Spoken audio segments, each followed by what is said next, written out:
तमाम देखने सुनने और चाहने वालों को सलाम, आदाब, नमस्कार और बहुत बहुत प्यार। कैसे हो सब लोग? उम्मीद है सब अच्छे होंगे अल्लाह के फजल व करम से।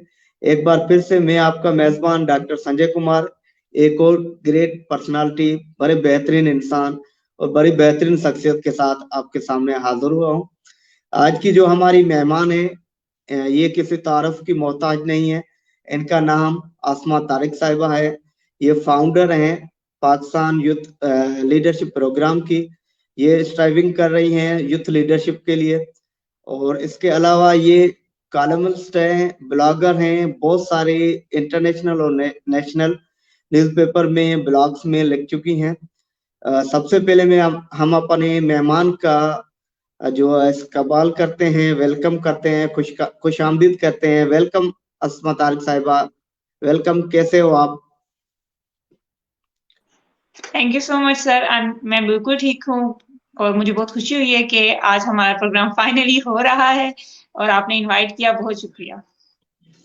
Thank you very much. हम आपके तहे दिल से मशकूर हैं कि आपने अपने बिजी स्केड्यूल से टाइम निकाला और हमारे लिए और हमारे व्यूअर्स के लिए टाइम दिया। जैसे कि आपको बड़ा बहुत अच्छा एक्सपीरियंस है यूथ लीडरशिप का भी। आपको बहुत अच्छा एक्सपीरियंस है जो कॉलम्स का, राइटिंग का। आप ऑथर भी रहे हैं, पब्लिशर भी रहे हैं। तो हमारा जो एक है कि हम हर रोज नए मेहमान के साथ कुछ ना कुछ नया सीखते हैं और हमारा यही सिलसिला। उम्मीद है आज आपसे भी बहुत कुछ सीखेंगे हम। तो सबसे पहले जो है, आप अपने बारे में, मैंने थोड़ा बहुत जितना मैं जानता था आपके बारे में बता दिया। मजीद अस्मा तारिक साहिबा कौन है, क्या है, आप बताएं हमारे व्यूअर्स को। Over to you. बिल्कुल। और आई थिंक ये मुझे सबसे ज्यादा मुश्किल सवाल लगता है कि अपने बारे में बताएं। बहुत आसान होता है दुनिया में हर टॉपिक के ऊपर बात करना, हर चीज के ऊपर बात करना, लेकिन जब कोई कहता है अपने बारे में बताएं, जो आपने बताया आई थिंक वो बिल्कुल ठीक है, परफेक्ट है। उसके अलावा किसी और चीज की जरूरत नहीं है। अस्मा तारिक स्ट्रगलर है, स्ट्रगल कर रही है, स्ट्रगल की है और स्ट्रगल से ही सारी चीजें यहाँ पे तक पहुंची है। हालांकि इसमें से कोई भी एक ऐसी चीज नहीं थी जो मुझे बनी बनाई मिली हो, ना राइटिंग की, ना किसी और चीज से तरफ से। तो उन सारी चीजों को, प्लेटफॉर्म को, रास्ते को पहले तराशे, पहले रास्ते बनाने पड़ते हैं, उन्हें तराशना पड़ता है, फिर उन पे चलते हैं, फिर जाकर कहीं मंजिल मिलती है। तो सिंपली अगर मैं ये कहूँ, ये सारी चीजें एक स्ट्रगलर हैं, क्योंकि अंदर कुछ एक शौक था, एक पिंच था, एक चुभन थी कि कुछ करना है। और वही चुभन आपको आगे बढ़ाती रहती है कि अच्छा कुछ नया से नया, कुछ अच्छा यहाँ पे ट्राई करो। और वो एक स्ट्रगलर जो आपकी तबीयत है वो फिर आपको सपोर्ट करती है और आप इसी तरह करते रहते हैं। तो बुनियादी तौर पर मैं सिर्फ यही कहूंगी कि मैं ट्राई कर रही हूँ, मैं कोशिश कर रही हूँ। अभी मैं नहीं समझती कि मैंने कुछ अचीव कर लिया है या मैंने कुछ किया है। ये सिर्फ मेरी जर्नी का आगाज है, एक स्टार्ट है। और मैं जी बस बहुत यही बहुत कहूँ। जी बहुत बहुत शुक्रिया। बड़े अच्छे से आपने अपने बारे में बताया। हाँ बिल्कुल, ये आपकी जो क्या कहते हैं हम्बलनेस है कि आप कहते हैं कि आप स्ट्रगल हैं। मैंने आपके जो कुछ कॉलम पढ़े हैं और कुछ ब्लॉग्स पढ़े हैं, जितनी भी मैंने समझने की कोशिश की है छोटी बहुत जो मेरी समझ है, तो नो डाउट आप बहुत बेहतरीन लिखते हैं, बहुत उम्दा लिखती हैं और डेवलपमेंट पे ज्यादातर लिखती हैं और जबरदस्त लिखती हैं जो मेरी थोड़ी बहुत समझ बूझ है उसके हिसाब से। मजीद तो आपने बहुत सारे नेशनल और इंटरनेशनल लेवल पे लिखा हुआ है, तो बहुत ही खूबसूरत, बहुत ही उम्दा काम कर रही हैं आप। तो मेरा इससे रिलेटेड आपसे सवाल है कि लाइफ जर्नी के बारे में तो सब पूछते हैं, बस मैं ये पूछता हूँ आपको कैसे शौक हुआ कि आपको राइटिंग में आना है, आपको कुछ लिखना है और माशाल्लाह वो शौक पूरा करते करते आज इतना उम्दा और इतना बेहतरीन लिख रहे हैं। Over to you. बिल्कुल। ये एक्चुअली मैं पढ़ती बहुत थी। मुझे पढ़ने का शौक था क्योंकि मैं उस तरह की नहीं हूँ कि मुझे दोस्त बना के कुछ लोग उनसे बातें करते हैं। लेकिन जो हम मुझ में ऐसी तबीयत नहीं थी, तो हमारे अंदर ही बहुत चीज़ें पड़ी रहती थी। अब हमें भी कुछ बातें करने के लिए कुछ ऐसे चाहिए होता था, तो किताबें हमारे जैसे लोगों के लिए, इंट्रोवर्ट्स के लिए बहुत बेहतरीन होती हैं। तो वही हमारी, अब जब आप किताब पढ़ते हो या कोई चीज़ करते हो और बुनियादी तौर पे अगर अल्लाह ताला ने आपके अंदर थिंकिंग की सलाहियत पैदा करती है, ये बहुत बड़ी नेमत भी है और बहुत बड़ा वबाल भी है कि ये आपको कहीं चैन से बैठने नहीं देती है। कुछ भी हो रहा हो, कहीं एक पत्ता भी, तो आपके माइंड में हलचल पैदा होने लग पड़ती है। अब मसला यहाँ पे ये होता है कि अगर तो आप उस बात को कह दो, आपके अंदर जो एक गुबार उठता है, मैं उसे गुबार ही कहूँगी, कि वो आपको किसी न किसी के साथ शेयर करना ही होता है। कुछ लोग ज़ुबानी कलामी जैसे एंकर्स वो उसको कह देते हैं, कुछ लोग उसके लिए अल्फाज़ की जो है वो तलाश करते हैं। तो मुझे मिला ये एक अच्छा तरीका मिला कि मैं जब भी कोई किताब पढ़ती थी या किसी चीज़ को मुझे चीज़ हर्ट करती थी या मैं किसी चीज़ को देखती थी, तो मैंने उसके बारे में आके 5वीं क्लास से ही मैंने एक डायरी बनाना शुरू कर दी और मैंने 2 लाइनें लिखनी शुरू कर दी, 3 लाइनें शुरू कर दी। धीरे-धीरे वो 3 लाइनें एक पैराग्राफ में चलता गया और इसी तरह वो कभी एक सफ़ात में चलता गया। तो इसी तरह बस और ख़ास तौर पे दूसरा ये होता था कि जब मैं सीनियर राइटर्स को पढ़ा करती थी, अशफाक अहमद, वासिफ़ अली वासिफ़, मुमताज़ मुफ्ती, इनको मैंने बहुत अर्ली एज में पढ़ लिया था, जिस वज़ह से मुझे भी मेरे टीचर्स भी कहते हैं, बुड्ढी सोच है तुम्हारी। तो उनकी वज़ह से मेरे अंदर ये होता था कि ये लोग तो ज़िंदा ही नहीं है, ये लोग तो कहीं चले गए हैं, लेकिन आज भी इतनी दुनिया इनको पढ़ती है, आज भी तो मुझे भी ना इनकी तरह कुछ करना है। एक उस चीज़ ने किया और मैंने फिर लिखना शुरू कर दिया, लेकिन मुझे कहीं वहमो-गुमान भी नहीं था कि कहीं पब्लिश होगा, मेरी कहीं किताब कुछ होगी, न्यूज़पेपर क्योंकि ऐसा कोई इर्द-गिर्द था ही नहीं। मेरी फैमिली पॉलिटिशियंस में थी, लेकिन वो मेल थे और क्योंकि मैंने किसी के साथ ये चीज़ शेयर ही नहीं की थी कि मैं ये काम करती हूँ, ये तो मेरे अंदर ही थी। तो मैं अपनी बहनों को और मदर को ये कहती थी कि ये जो मेरी डायरियाँ हैं ना, जब मैं मर जाऊँगी, इनको मेरे साथ दफ़ना दीजिएगा। कि लिटरली उस वक़्त मैं ये कहा करती थी क्योंकि मुझे नहीं लगता था कि मैं क्या समझती थी कि इतनी ज़्यादा हो जाएँगी, वो बहुत ज़्यादा हो चुकी थी। 5-6 हर साल एक जो है वो ख़त्म होती थी। मैंने कोई लेक्चर सुनना, उसके बारे में लिखना शुरू कर देना। उस चीज़ ने मेरी एक्चुअली तरबियत हो रही थी, लिखाई की। मैंने एक ड्रामा देखना तो ड्रामे के ऊपर 2-3 4 लाइनों के रिव्यू लिख देना कि ये चीज़ ऐसे होती एक उसका जो मैसेज होता है, मैंने हर चीज़ में मैसेज तलाश करना शुरू कर दिया। फिर उसको लिखने लग पड़ी। तो वहीं से एक्चुअली शौक हुआ और फिर एक ख़्वाहिश पैदा हुई कि काश जैसे ये कॉलम राइटर हैं, तो इनकी तरह मेरा भी कॉलम कहीं अखबार में छप जाए। उसके लिए पब्लिशिंग हाउस के मैंने चक्कर भी लगाए। एक दफ़ा मम्मा के साथ गई लेकिन उन्होंने कहा कि मिला कोई नहीं था एक्चुअली कोई इसका रिज़ल्ट नहीं हुआ। तो वालिदा ने कहा कि अब हम दोबारा इतना नहीं घूम सकते क्योंकि मेरे पास बहुत काम होते हैं, तो मैं रोज़-रोज़ नहीं जा सकती। उस वक़्त मैं 9वीं में थी। तो फिर मुझे लगा कि अब क्या किया जाए? फिर छोड़ दिया। फिर 11वीं के बाद मैंने एक दफ़ा ट्राई किया कि मैंने न्यूज़पेपर्स वग़ैरह पढ़ती थी, तो मैं न्यूज़पेपर को छाँटा और उसके ऊपर मुझे एक ईमेल दिखाई दी। मैंने उन सारे ईमेल्स को जब मेरे पास मोबाइल आया तो सारी खुराफातें तब शुरू हुई कि तब मुझे मिल गया कि एक रास्ता मिल गया। तो मैंने उस मोबाइल फ़ोन से जब मेरे पास एक नोकिया का इतना फ़ोन था, तब भी मैं किताबें डाउनलोड किया करती थी। किताबें उस फ़ोन पे डाउनलोड किया करती थी, उस पे पढ़ नहीं आप सकते थे। वहाँ से डाउनलोड करके मैं उसको लैपटॉप में ट्रांसफ़र करती थी और लैपटॉप में पढ़ा करती थी। तो इंटरनेट तो सिर्फ़ उस फ़ोन पे ही था। तो मैंने अपने सारे जो पैसे होते थे, पहले किताबों पे खर्च होते थे, उसके बाद वो मोबाइल फ़ोन पे खर्च होना शुरू हो गए और उसके बाद फिर मुझे वहाँ से ईमेल मिलना शुरू हो गई। फिर मैंने ईमेल सेंड करना शुरू कर दी, जितने मुझे अखबारों पे मिलना शुरू हुई, जो चाहे नेशनल हो, इंटरनेशनल, मैंने उनका सर खाना शुरू कर दिया और वहीं से पब्लिश हो गया। पहले तो मुझे खुद भी यकीन नहीं आया क्योंकि ये मेरे लिए एक ड्रीम था। 6 माह तक मैंने उन्हें भेजा ही नहीं क्योंकि उसके अंदर असल में मिस्टेक्स थी। उन्होंने वो क्लैरिफ़ाई नहीं की थी और उन्होंने उसको पब्लिश कर दिया। मैंने कहा ये फ़ेक होता है। 6 माह बाद मुझे कहीं से पता चला अच्छा ये सच है।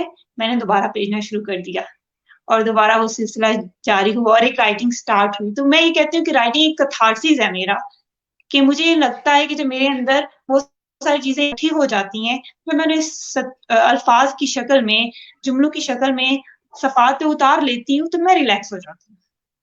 तो ये मेरा अपना कैथार्सिस है। दूसरों को फ़ायदा होता है या नहीं होता, लेकिन पहले मुझे ज़रूर होता है। तो मैं बाज़-औक़ात अपने लिए भी लिख रही होती हूँ कि कैथार्सिस हो जाए।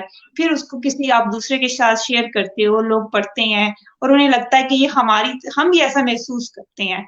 ये हमारी बात कही गई है। बस तो इसी जी, तरह इस चीज़ का आगाज़ हुआ। जी, बहुत-बहुत शुक्रिया। आप बड़ा उम्दा लिखती हैं और आपका लिखने का अंदाज़ मैंने ज़्यादा तो नहीं पढ़े हैं, चंद कॉलम पढ़े हैं, तो मुनफ़रद अंदाज़ है, बहुत अलग है बाकियों से और यही एक लेखक की अपनी पहचान होती है। और मैं ज़्यादा तो नहीं जानता लिखने के बारे में, लेकिन छोटा-मोटा लिख लेता हूँ, छोटे-मोटे बुक पढ़ लेता हूँ, मुख्तलिफ़ मज़मून जिसमें तारीख़ हो गई, साइकोलॉजी हो गई और फ़िलॉसफ़ी के कुछ छोटे-मोटे किताब पढ़ लेता हूँ। तो उस हिसाब से जो किताबों में पढ़ता हूँ, उस हिसाब से थोड़ा बहुत समझ लेता हूँ कि आपके लिखने का अंदाज़ बहुत ही उम्दा है और बहुत ही मनफरद अंदाज है। और आपने एक बड़ी अच्छी बात बोली कि आप जो लिखते हैं कैथारसिस के लिए, अपने अंदर जो उबार है उसको निकालने के लिए, फिर आप रिलैक्स हो जाते हैं। ये यही यही जो जब बड़े लेखक जो गुजर गए हैं वो भी यही कहते हैं कि हम अपने अंदर के उबार को कलम की शक्ल दे देते हैं, फिर हम सुकून से सो जाते हैं। तो ये आप में एक बड़े लेखकों की बड़ी अच्छी जो आप में आ गई है, क्या कहते हैं, उनमें जो खूबी थी वो आप में आ गई है। मैं इस चीज को मजीद नहीं छोड़ूंगा, सिर्फ एक चीज पूछना चाहूंगा, क्योंकि उर्दू में क्योंकि मैं जैसे मेरा मदर टंग सिंधी है तो ज्यादातर मैं सिंधी लैंग्वेज के अदब के साइड, तारीख के साइड किताब पढ़ता हूँ।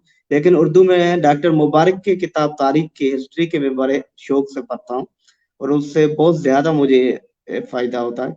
तो आपका कोई तजुर्बा रहा है डॉक्टर मुबारक की किताबों के साथ, और आपने इनसे क्या सीखा? क्योंकि मेरे पसंदीदा राइटरों में एक है, तो मेरा दिल का के, क्योंकि आपको किताबों से शौक है तो पूछ लो। और तो नहीं, मेरा इतना वसी नहीं है। एक्चुअली मैं कुछ चंद सर्कल तक महदूद हूँ और तारीख में मैंने नसीम हिजाज़ी का थोड़ा-सा पढ़ा था, लेकिन मुझे पाकिस्तानी राइटर्स को मैं तारीख में नहीं पढ़ती हूँ। मैंने हेराल्डी एक जो है वो फॉरेन राइटर हैं और इस तरह एक और हैं, तो मैं मोस्टली उनको पढ़ती हूँ क्योंकि मुझे लगता है कि हमारे एक तो उसमें ना तारीख मुझे बहुत रूखी पसंद है, तो हमारे उसमें थोड़ी-सी कहानी डाल देते हैं, उसमें थोड़ा-सा वो एक नॉवल का टच दे देते हैं, वहाँ पे मुझे लगता है कि ये चीज़ खराब हो रही है। और फिर उसमें जो थोड़ा-सा हमें एक तरफ से वो कहीं न कहीं से आप, चूँकि हम भी मुसलमान हैं, तो कहीं से वो एक टच आ जाता है कि आप फ़ेवर की तरफ चले जाते हो।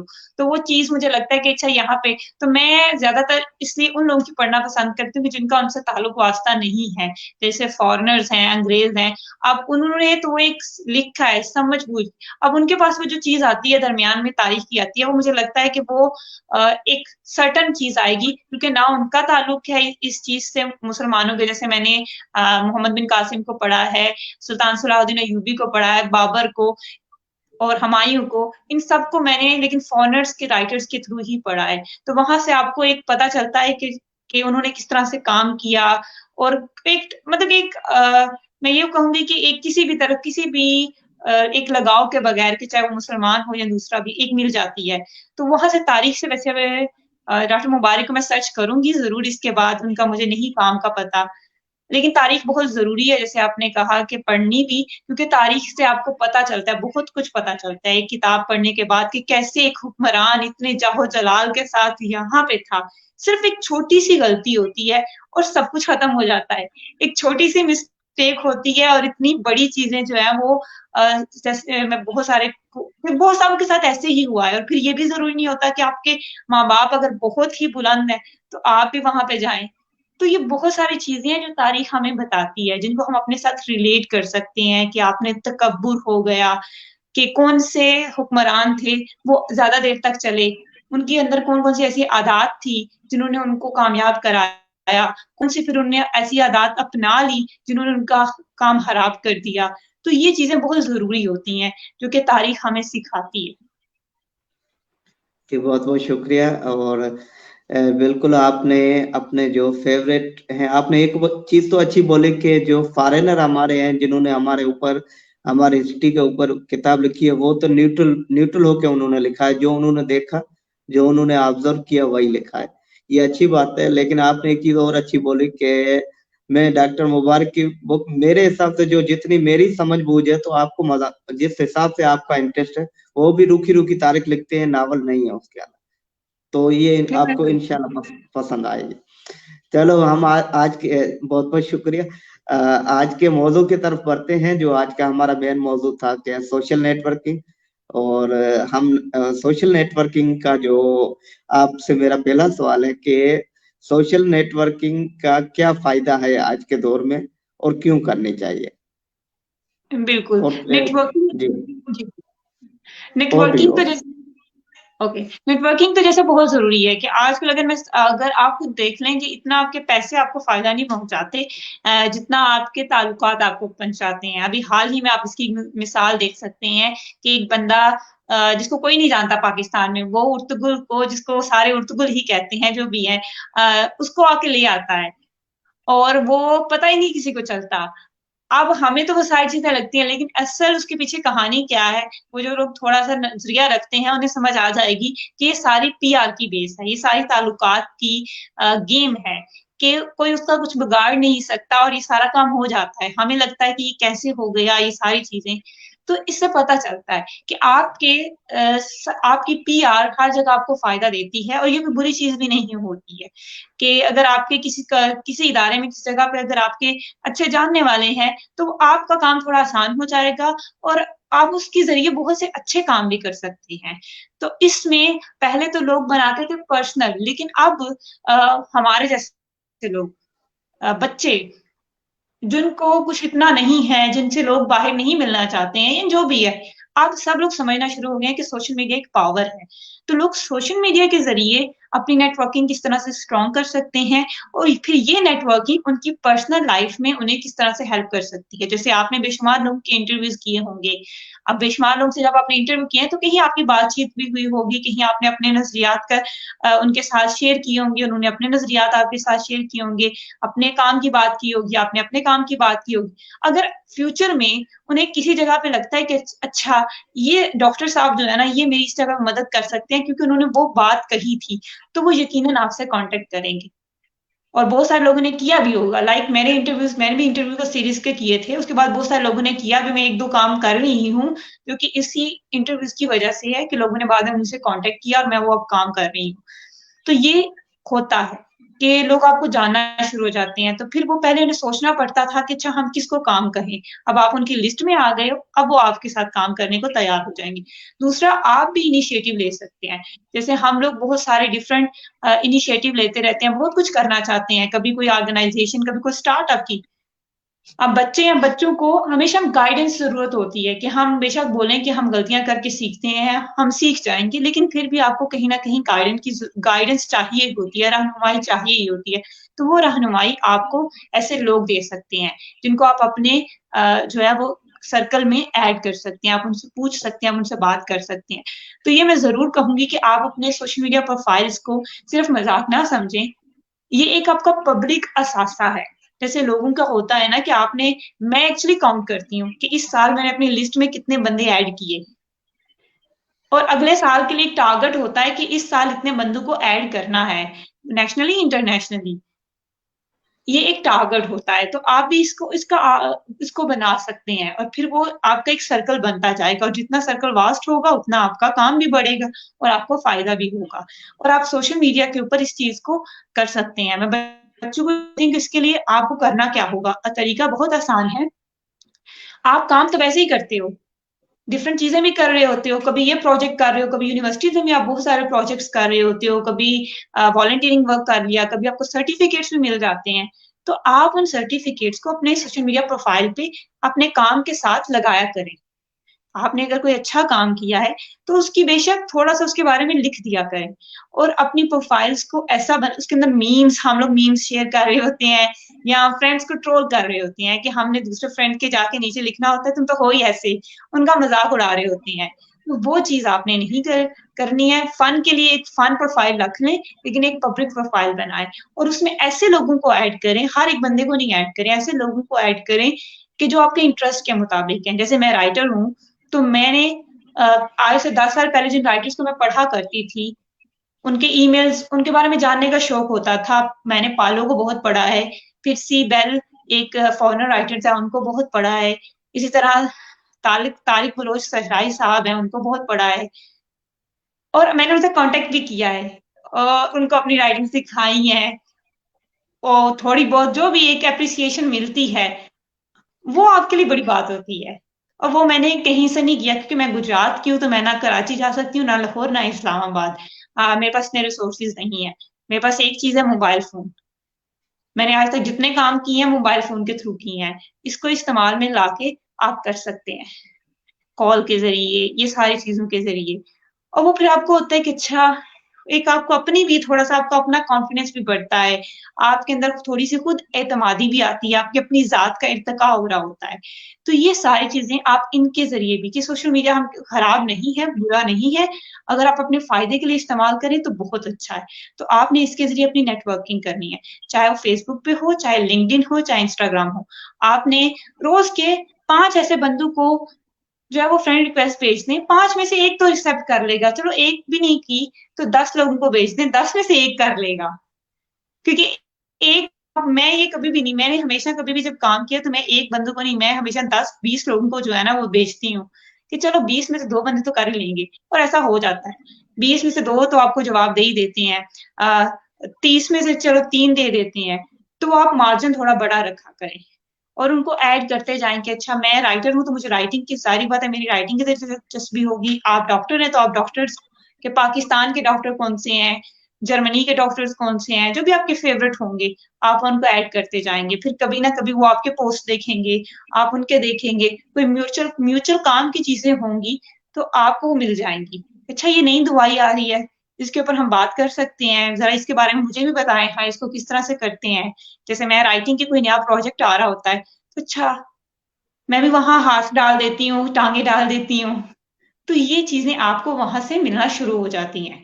आपने लिंक्डइन आपने प्रोफ़ाइल को पहले प्रोफ़ेशनल रखना होता है, उसको थोड़ा-सा आप ख्याल रखना और उसको उसके ऊपर काम डालते रहा करें। छोटा-सा आपने काम किया है, छोटी-सी चीज़ें की हैं, कोई कोट डाल दिया, लेकिन उसको थोड़ा-सा इस तरह की इंस्पायरिंग बनाएँ कि लोग देख के बोलें कि अच्छा बंदा कुछ कर रिहा है और फिर आप दूसरों को ऐड करना शुरू कर दें और उसको आपका फ़ायदा होगा।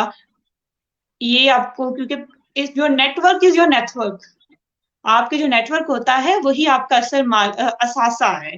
वो आपको बहुत काम देता है क्योंकि बहुत सारे लोग बड़े-बड़े लोग हैं, ऐसा नहीं है कि उनके पास कभी पैसे खत्म नहीं हुए या उनका कभी दिवालिया नहीं निकला, यही हम उर्दू में कहते हैं, बड़ी दफ़ा हुआ। लेकिन वो दोबारा क्यों खड़े हो जाते हैं? क्योंकि उनके कोई बाज़ू होते हैं। उनके इधर से कोई बाज़ू आ गया, उधर से बाज़ू आ गया, जिनके साथ उनके ताल्लुकात होती हैं, वो उनको सपोर्ट कर देती हैं।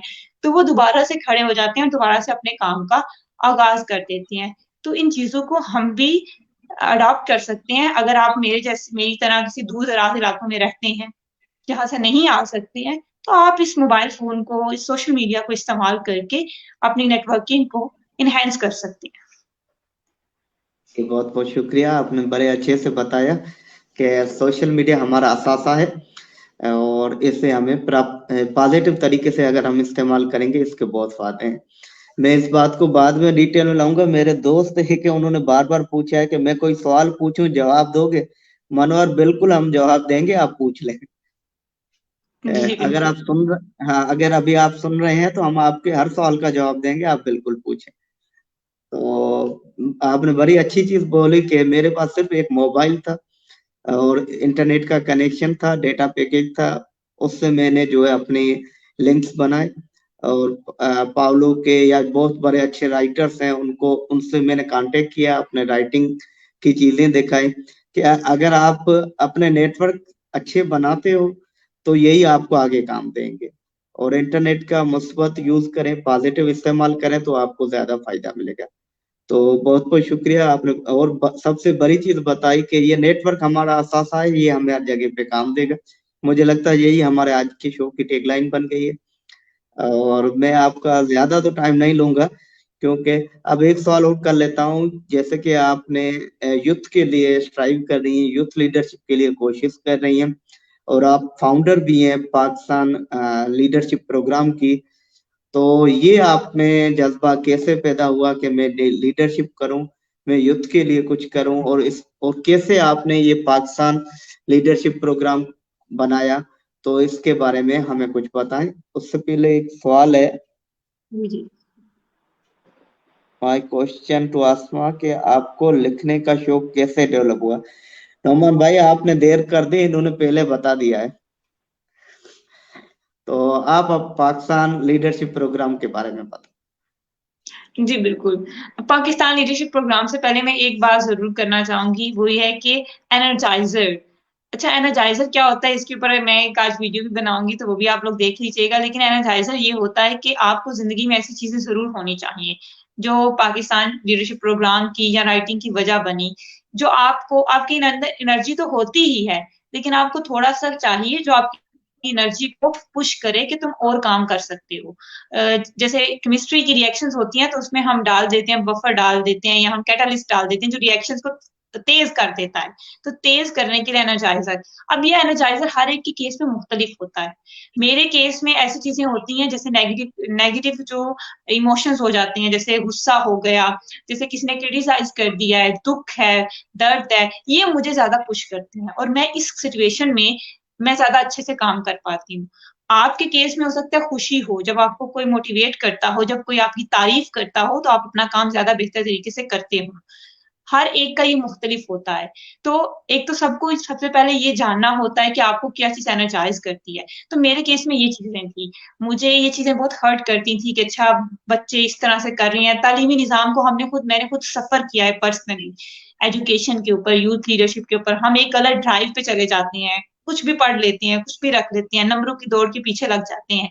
उसमें जो हमारी ओरिजिनैलिटी होती है, राइटिंग बहुत बाद में मुझे पता चला था कि अच्छा मैंने राइटिंग मेरे लिए है। मैंने केमिस्ट्री और तालीम के ऊपर पैसे लगाए हैं। राइटिंग ने मुझे पैसे दिए हैं आज तक। मैंने आज तक अपनी पढ़ाई से 1 रुपया नहीं कमाया। मुझे कभी उसका मौका ही नहीं मिला क्योंकि मुझे राइटिंग ही आ रही है। तो मुझे मेरी दूसरी स्किल्स ने लेके आई हैं आगे। उनकी वजह से मुझे कभी फारिग बैठने का मौका नहीं मिला। तो हमारी ये कोशिश है कि इस प्रोग्राम के ज़रिए हम बच्चों के जो अंदर की एक सलाहियतें हैं, जो खुदा ने हर एक को दी, आपने बस उसको आइडेंटिफ़ाई करना है और उसको आइडेंटिफ़ाई करके आपने उसको जानना है, परखना है और उसके ऊपर काम करना है। ताकि आप उसके ज़रिए आगे जाएँ, आगे बढ़ें और यही काम है पाकिस्तान लीडरशिप प्रोग्राम का, बच्चों के अंदर के लीडर को निकालना। उसके लिए हम मुख्तलिफ ट्रेनिंग की चीज़ें करते हैं, उनको 6 हफ्तों में टास्क देते हैं और टास्क दे के उनको वो काम सिखाते हैं, उनको वो काम बताते हैं। तो ये वो चीज़ें हैं और उसके लिए हमें सिर्फ़ एक चीज़ उन्हें भी कहती हूँ और अभी यहाँ पे भी कहूँगी, जैसे मैंने एनर्जाइज़र की बात की है, कि आपने कभी भी कोई चीज़ दूसरे को देख के नहीं करनी होती कि फलाँ ये काम कर रहा है तो मैं भी ये कर लूँ। आपने आज अगर जो लोग देख रहे हैं, आधा घंटा खुद को दें। उस आधे घंटे में आप 10 ऐसी चीज़ें लिखें जो आप कर सकते हो, कोई और नहीं कर सकता, जो सिर्फ़ आपकी ख़ासियत है, जिनको इस्तेमाल में लाके आप कमा भी सकते हो। फिर दूसरी चीज़ आपने ये देखनी है कि अब हो मैं रेडी नहीं लगा सकती बिरयानी की, मुझे बिरयानी बनानी आती है लेकिन मैं रेडी नहीं लगा सकती क्योंकि मेरा एनवायरनमेंट ऐसा नहीं है। शायद आप लगा सकते हो, शायद मैं लिख सकती हूँ, आपको लिखने का दिल है लेकिन आप लिख नहीं पा रहे हो, लिख नहीं सकते हो। तो फिर आपने 10 चीज़ों के बाद ये देखना है कि मेरा माहौल कैसा है, मेरा एनवायरनमेंट कैसा है, इस एनवायरनमेंट में रह के क्या मैं ये काम कर सकता हूँ? तो मैं आपको ये कह सकती हूँ कि अगर आपने आधा घंटा लगा दें, आपको कुछ ना कुछ ऐसी चीज़ें ज़रूर मिल जाती हैं कि जैसे भी आपके हालात हों, जैसे भी आपका माहौल हो, फिर भी आप उसमें कुछ ना कुछ कर लेते हो, रास्ते आपको मिल जाते हैं कि अच्छा ये। तो ये बुनियादी मकसद है हमारा। हम कोई हाई-फाई बच्चों को टारगेट नहीं करते हैं पाकिस्तान लीडरशिप प्रोग्राम में क्योंकि उनको पास ऑलरेडी पता होता है, इस्लामाबाद के बच्चे हो गए, लाहौर के बच्चे हो गए। हम सिंध में जो है ना ऐसे इलाकों का जिनका मुझे खुद भी नहीं पता, बहुत दूर-दूर के इलाकों से बच्चे आते हैं, इस तरह बलूचिस्तान के बच्चे, क्योंकि ये वर्चुअल एक प्रोग्राम है, ऑनलाइन होता है। इस तरह जनूबी पंजाब से बच्चे आते हैं और आके हम उनको सिखाते हैं और उनके अंदर के जो एक है सलाहियतें हैं उनको निकालते हैं, उनके अंदर के लीडर को तलाश करते हैं। ये बुनियादी चीज़ है और ये बुनियादी मकसद है क्योंकि हमारा तालीमी निज़ाम हमें ये नहीं सिखाता, वो हमें एक दौड़ का शिकार कर देता है कि तुमने नंबर लेने हैं या तुमने रट्टा लगाना है और उससे आपको असल में मिलता कुछ नहीं। तो हम चाहते हैं कि उसको थोड़ा-सा बदला जाए, एक कोशिश की जाए। जी, बहुत-बहुत शुक्रिया, आपने बड़े अच्छे से बताया और बड़ी बेहतरीन चीज़ें बताई और आपने कहा कि हमें जो बच्चों के अंदर जो सलाहियत है, उन्हें पहचानने की ज़रूरत है। उनको फिर उस हिसाब से उनका करियर बनाने, उनको आगे फर्दर जो आगे भेजना चाहिए कि आप इस चीज़ में अच्छे हो, आपकी सलाहियत इसमें है, तो आपने अपना करियर इसमें बनाना है। और आपने मिसाल दी कि मुझे मेरी फ़ील्ड ने पैसे नहीं दिए, राइटिंग ने मुझे पैसे दिए, उसमें मैंने पैसे लगाए हैं। तो बड़ी अच्छी चीज़ आपने बताई है। अरे इस एक सवाल है आपके लिए, मनोहर ने भेजा है, ये मैंने स्क्रीन पे शेयर कर दिया है। ओके, मुझे 18 साल से कम उम्र के बच्चों को नेटवर्क चलाने ये मुझे नहीं समझ आ रही या रोकने के लिए। ओके। ओके मैं बता, 18 साल से कम उम्र के बच्चों को नेटवर्क चलाना है या रोकने के लिए कौन से मुस्बत तरीके इस्तेमाल करने चाहिए? असल मकसद है कि छोटे बच्चों को इंटरनेट का या नेट का इस्तेमाल करने देना चाहिए। अगर नहीं करने देना चाहिए, रोकना चाहिए, तो उसके लिए क्या करना चाहिए? तो नहीं, उन्हें आप करने देना चाहिए।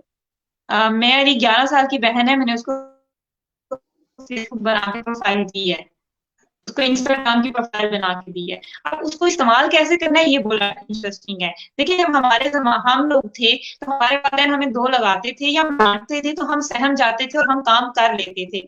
आज अब ट्राई कर लें। मैं अपनी छोटी बहन के, मेरी एक बहन है उसके साथ मुझे 5 साल का फर्क है, मैं उससे कोई काम कहती थी मैं उसे डांट के कहा करती थी क्योंकि मैंने कुछ डांट के सारी चीजें सीखी हैं। लेकिन जो एक बहन है उसके साथ 11 साल का फर्क है, 5 साल दोबारा आ गए, उससे बात करती है, वो कहती है यू कांट ऑर्डर मी, आप मुझे यूं ऑर्डर नहीं दे सकती हो। उसके साथ मुझे बात करने के लिए तुम नहीं, मैं उसे आप कहती हूँ, 11 साल छोटी है। लेकिन क्योंकि उसे पता है चीजें क्या है, वो कहती है मेरी पर्सनल स्पेस है, आप मेरी पर्सनल स्पेस में नहीं आ सकते हो। अब हमें तो पता ही नहीं था ये पर्सनल स्पेस क्या चीज होती है। तो आजकल के बच्चे बहुत ज्यादा शार्प हो गए हैं, उन्हें चीजों का पता है। तो आपने उन्हें ये सारी चीजें अलाउ करें। नेशनल आज तो बहुत सारी नेशनल कॉन्फ्रेंसेज आ गई हुई हैं, ये चीजें ना अपने करने दिया करें उनको। लगा के हम मोबाइल क्यों छुपाते हैं, मुझे ये लगता है कि हम जिस चीज को छुपा रहे होते हैं ना उस वक्त हम कुछ गलत कर रहे होते हैं, या हम नहीं चाहते हैं कि ये हमारा बच्चा ये ना देखे। तो आप वो खुद ही ना देखें, आप वो खुद ही काम ना करें। अगर आप कोई अच्छी इंफॉर्मेटिव चीज देख रहे हो तो आप जरूर अपने बच्चे को साथ बिठाओगे और आप बोलोगे कि बेटा ये देखो। तो आपने एक तो अपना मुस्बत इस्तेमाल करना है, खुद चीजों का मुस्बत इस्तेमाल करना है, उन्हें साथ बिठाना है। और दूसरे उन्हें अलाउ करने दें, उन्हें थोड़ा बहुत देखने दें, उन्हें साथ में बताएं कि बेटा ये जो चीजें तुम्हारे साथ आ रही है ना ये गलत है, तुमने हर एक की रिक्वेस्ट एक्सेप्ट नहीं करनी है, तुमने देखभाल के करनी है। तुमने देख यहाँ पे अपना काम पोस्ट करना है। अब मैं उसे कहती हूँ कि तुमने वो उसको आर्ट का वो शौक है, ड्राइंग का, तो मम्मी आज की आपकी असाइनमेंट है, आपने एक ड्राइंग बनानी है और उसको इंस्टाग्राम के ऊपर पोस्ट कर देना है। ये आज का आपका टारगेट है। आपने एक वीडियो बनानी है कायदे आजम के बारे में क्योंकि आज कायदे आजम डे है, और वो वीडियो आपने अपने सोशल नेटवर्क के ऊपर पोस्ट कर देनी है। तो एक तो उनको इस तरह की एक्टिविटीज में लाएं, जब लोग उनके साथ मिलेंगे तो उनका कॉन्फिडेंस बढ़ेगा, उनकी अपनी सलाहियतें निखरेंगी, और साथ में वो भी। और उन्हें दूसरा जो है ना नेगेटिव व्यूज बिल्कुल है, लेकिन नेगेटिव व्यूज को कंट्रोल हम इस तरह से कर सकते हैं कि हम उन्हें बताना चाहिए कि बेटा ये गलत है ये सही है, ये चीज इस तरह से है ये इस चीज इस तरह से है। हमारे यहाँ वो बताया नहीं जाता, पता तो सबको चल जाता है वक्त के साथ साथ, लेकिन अगर हम खुद ही उन्हें थोड़ा सा सिखा दें तो वो बेहतरीन हो जाएगा। तो आप जरूर इस्तेमाल करने दें बच्चों को, खुद साथ बैठ के इस्तेमाल करें कि आप उन्हें साथ बिठा लें। बहुत बार दफा इंटरव्यू करते हुए मैं उससे साथ बिठा लेती हूँ, आज चलो करते हैं, तुम भी कोई सवाल पूछ लेना। उससे ये है कि उनके लिए बहुत जरूरी है। अगर हम छुपा के रखेंगे ना तो उन्हें बहुत देर से पता चलेगा, लेकिन जब देर से पता चलेगा तो उन्हें उसको टैकल करना नहीं आएगा, संभालना नहीं आएगा, फिर वक्त ज्यादा लग जाएगा और मुश्किल हो जाएगी। जी, बहुत बहुत शुक्रिया, आपने बड़े अच्छे से बताया। मनोर, उम्मीद है कि आपको जवाब मिल गया होगा। और जो इनका मेन मतलब है कि आप मोबाइल बच्चों को दें, पर उन्हें अपने साथ बिठा के चलाना सिखाएं। और साथ साथ उनको थोड़े से इंस्ट्रक्शन दें, छोटी मोटी एक्टिविटीज दें कि आपने आज नेट पे ये काम करना है। कोई मुस्बत एक्टिविटी हो, जैसे कोई डे हो, 14th अगस्त है या कल्चर डे है, उस पे कुछ बना लो, वीडियो बना लो, ताकि बच्चों में वो पॉजिटिविटी डेवलप हो। और साथ साथ तरबियत भी दो, उनको समझाओ भी कि ये चीज सही है, ये चीज गलत है। तो थैंक यू वेरी मच आमना, आपने बड़े अच्छे से और बड़े बेहतरीन जवाब दिए हमें। और हमने आज जो आपसे सीखा कि सोशल नेटवर्किंग का प्रॉपर यूज कैसे करना है और उसके क्या फायदे हैं। और उसके बाद हमने जो है आपकी पार्ट जो है पाकिस्तान लीडरशिप प्रोग्राम के बारे में, जिसमें आपने बताया हम बच्चे के अंदर की जो सलाहियत है उसको निखारते हैं और उन्हें उस तरीके से हम गाइड करते हैं कि वो अपना करियर इस तरीके से बना सकते हैं। जबरदस्त। और उसके बाद बताया कि 18 साल से कम बच्चों को आप इंटरनेट यूज करने के लिए तो दे सकते हैं, लेकिन